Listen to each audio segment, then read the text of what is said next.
Yun mga idol, what's up? Kumusta? Sa video na to, nung unang video natin, nagpakita ako ng isang carbon na tangke. Ngayon naman, sa video natin, papakita ko rin sa inyo yung carbon ng Pops Pro mga boss. Ito marami na rin bumibili nito kay Sir Jason dito sa kanyang shop, tsaka sa mga online mga boss.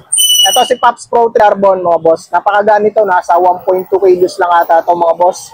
Tandaan dito, maraming kasama to pag bumili kayo. Kasama na chin guide, may bottom bracket na to, chin protector, tapos seat post clamp.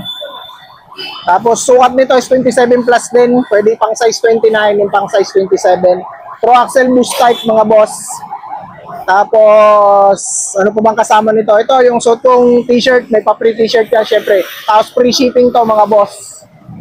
Kung sa mga malalayong lugar kayo, nahihirapan kayo bumili kasi malayo, hindi kayo makapunta sa shop, mag-online na lang kayo mga boss kasi nasa Yellow Basket to mga boss. Pwede nyo mabili kahit nasa malayong lugar kayo.